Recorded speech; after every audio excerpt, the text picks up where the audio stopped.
एक बार की बात है, एक संत 4 धाम की यात्रा पर निकले थे। बहुत पहले वाहन नहीं हुआ करता था तो लोग पैदल चलकर ही जाते थे और भगवान का नाम लेकर सच्ची श्रद्धा से यात्रा करते थे। संत भी पैदल निकले थे। वह कभी नदी पार करके आगे बढ़ते तो कभी पहाड़ चढ़कर आगे जाते।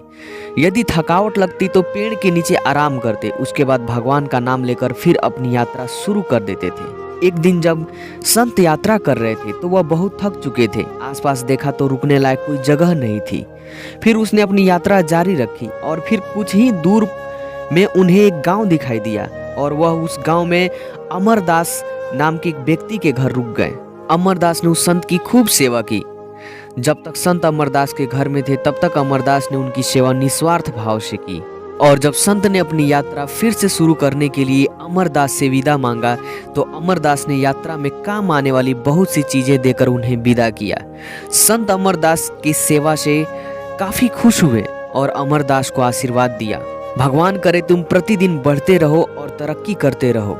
यह सुनकर अमरदास जोर से हंसा और बोला, अरे बाबा, जो है वह भी तो यहाँ रहने वाला नहीं है, क्योंकि जिंदगी में क्या होगा किसी को कुछ पता नहीं। यह सुनकर वह संत मुस्कुराया और वहां से चला गया।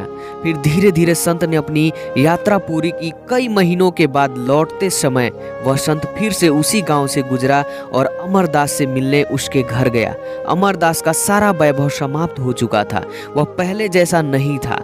अब वह गांव के मुखिया के यहाँ नौकरी करने लगा था। अमरदास संत को देखकर बहुत खुश हुआ और अपनी स्थिति खराब होने के बावजूद उस संत की खूब सेवा की।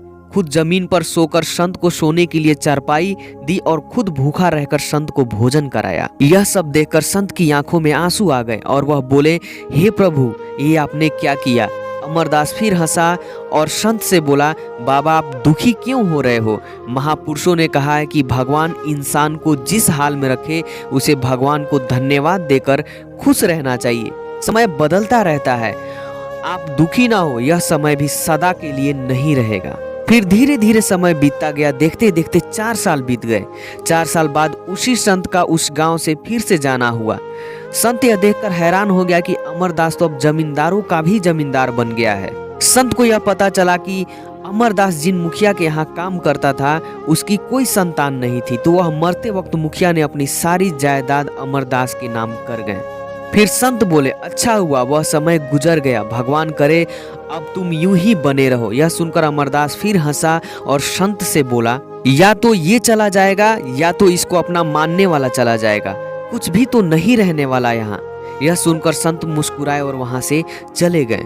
और कुछ सालों बाद संत फिर उसी गांव से गुजरे तो वह देखते हैं कि अमरदास का महल तो है पर वहां सन्नाटा छाया है और अमरदास की बूढ़ी पत्नी कोने में पड़ी है और अमरदास यह दुनिया छोड़कर जा चुका है।